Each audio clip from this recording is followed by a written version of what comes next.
Hello, comment ça va? Ça fait un moment qu'on n'a pas parlé. À vrai dire, ça m'avait beaucoup manqué. Au moment où je filme la petite intro de cette vidéo, et peut-être ça va être des moments du vlog à part entier, on est fin octobre. On est le 24 octobre, dans mes souvenirs. Et ce mois d'octobre, il n'a pas été facile pour moi. Ça a été une période assez compliquée quand même. Dans ce petit vlog, vous allez pouvoir retrouver plein de jolies choses, de jolis moments que j'ai partagés avec Juliette notamment. Et ça me fait trop plaisir de pouvoir vous les partager et les intégrer à ce mois d'octobre.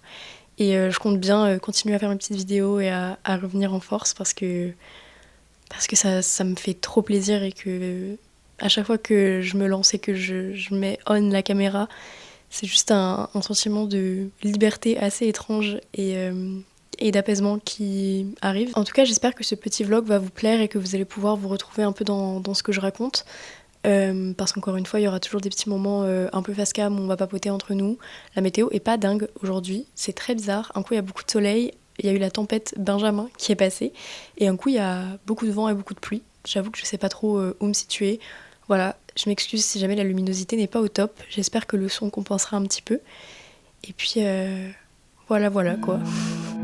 Est-ce que tu vas dire un petit mot pour Juliette avant qu'elle arrive? Un petit mot pour Juliette, mais on l'aime. C'était long à préparer, surtout long à attendre et à ne pas se faire cramer. Hein, Malo, le 4 est bientôt fini, il reste que 15 minutes et puis on espère que ça lui fera plaisir. Vas-y. Ouais, moi je fais les gueules. Est-ce que t'es heureux d'être là? Ouais, est-ce que t'as un petit mot à dire pour Juliette? Ok, surtout toi Yanis. La première fois que tu me craches en vrai, t'avais un peu peur au début. C'est vrai j'ai hâte de te rencontrer. C'est vrai. Oh wow. Et ouais. Bah toi aussi hein. Fais pas genre toi. Attends, j'essaie de filmer avec Après, franchement, t'inquiète. Carte de page. Je déteste juste Yanis et je suis amoureux de Lucas. Ah ok, c'est cool. C'est pas du Ah tout merde. sorcier. Je savais pas. Peace and love Attends. guys. Je vous fais le truc. Vas-y, comme ça, vas-y, ça va vas-y. arriver.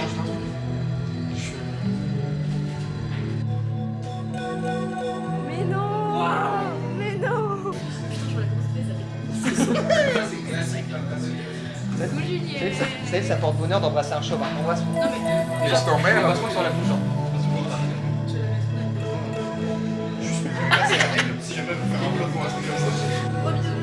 Et je suis content de faire partie de sa vie. Même si c'est virtuel, bientôt réel.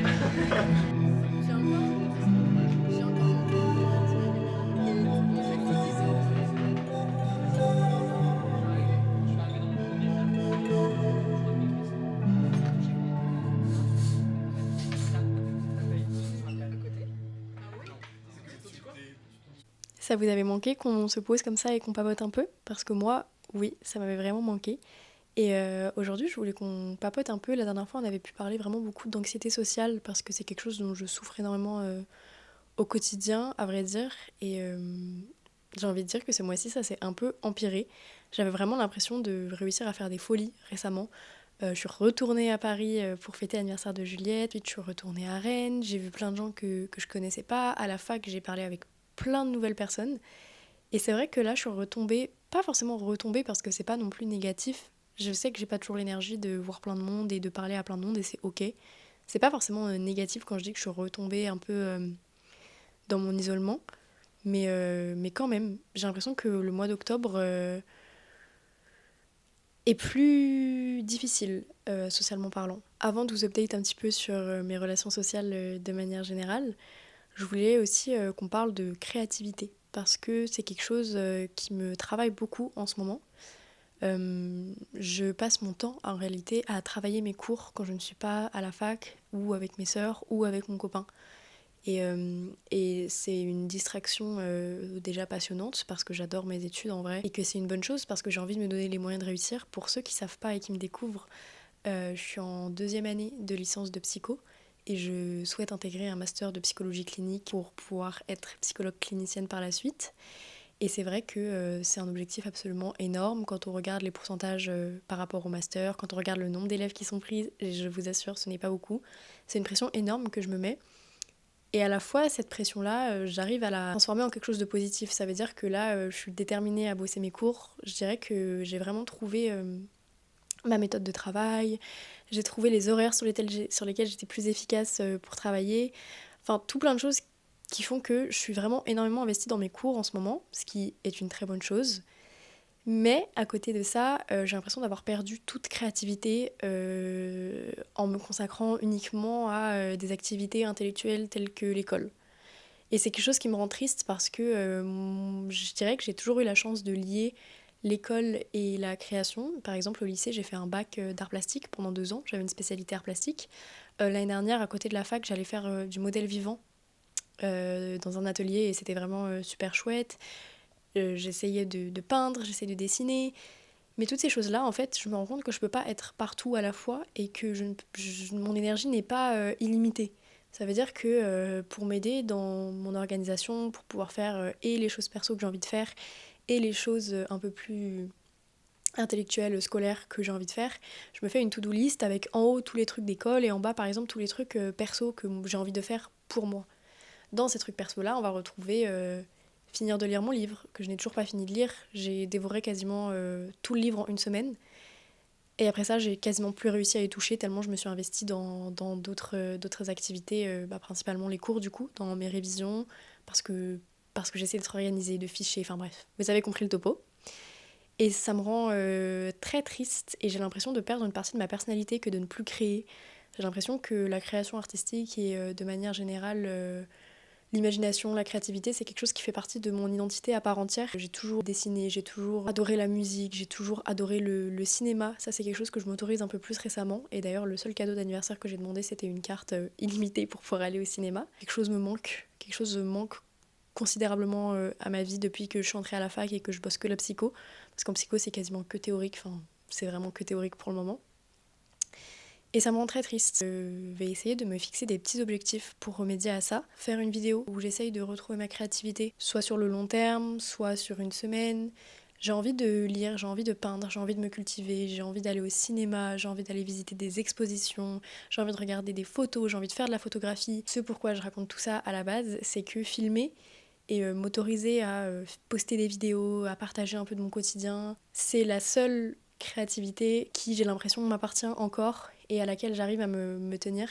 Du coup, je voulais juste aussi vous remercier par rapport à ça parce que j'ai l'impression constamment que quelque chose me manque dans ma vie par rapport à tout ce que je viens de vous citer, à mon côté créatif. Mais en même temps, le fait que vous soyez là pour regarder mes vidéos, qu'il y ait toujours des personnes sur TikTok pour me motiver, que parfois vous m'envoyez des messages pour me poser des questions par rapport à mes études, que tout ça, ça me pousse tellement à déjà faire du contenu encore plus, du contenu de qualité, ça me motive tellement. Et ça reste une part de créativité importante que de filmer, d'essayer de faire des jolis plans, de faire du montage. Et comme j'en parlais dans ma précédente vidéo, ça me permet aussi d'avoir une part de sociabilité hyper importante que j'avais jamais trop eue jusqu'à maintenant parce que moi et les amitiés c'est très compliqué, je me sens très seule dans ma vie de tous les jours, je suis très seule en vrai dans ma vie de tous les jours.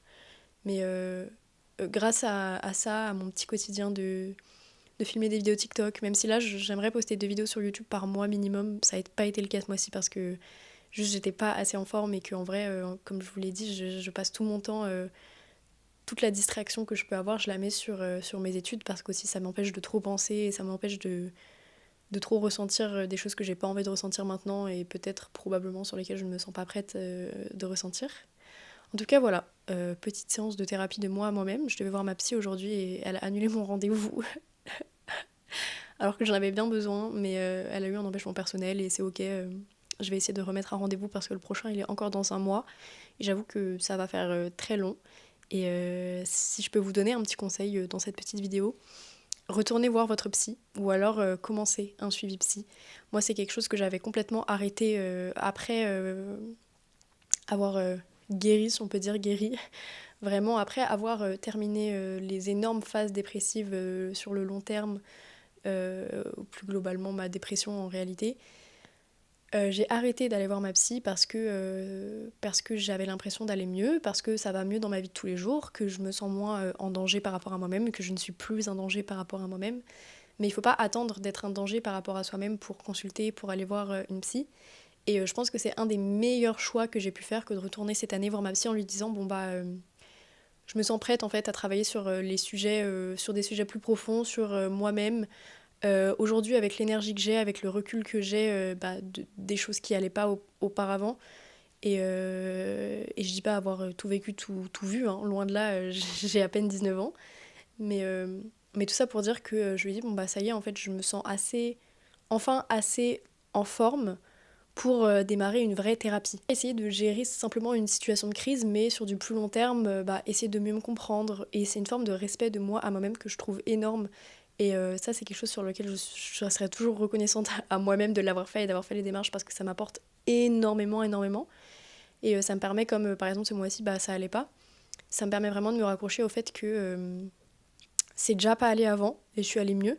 Et aujourd'hui, je travaille pour que ça aille mieux sur le long terme et que j'acquiers en fait des outils qui me permettent au fur et à mesure d'être de plus en plus indépendante et d'être de plus en plus dans la compréhension de moi-même, de ce que j'ai besoin, dans l'acceptation de mes émotions, des choses qui se sont passées dans ma vie, qui vont se passer dans ma vie.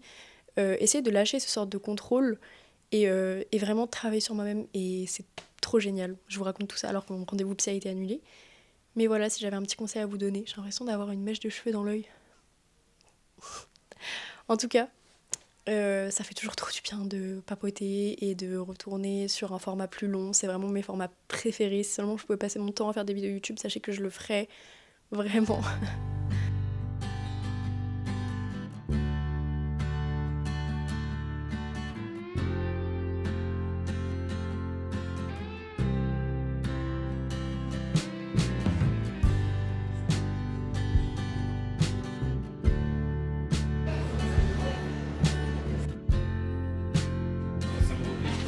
C'est Waldo. Tu es où en fait? On t'attend. King la boubou. Mais est-ce que t'as dit tu voulais lequel? T'as regardé? Attends, vas-y, je dis lequel. Celui qui met son pull. En fait, ceux qui mettent leur pull, j'aime bien. Ceux qui enlèvent son pantalon, il est très drôle. Ils sont tous très drôles.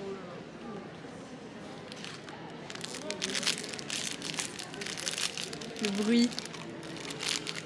Si tu veux, je le garde pour ce soir. J'ai raté. T'as pas réussi à ouvrir?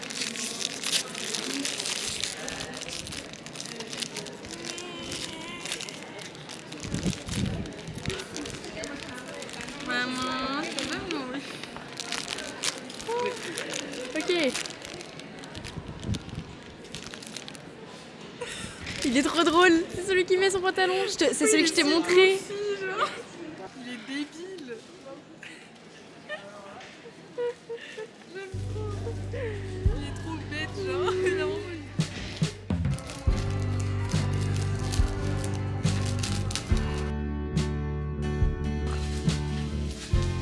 Ils m'ont fait accepter.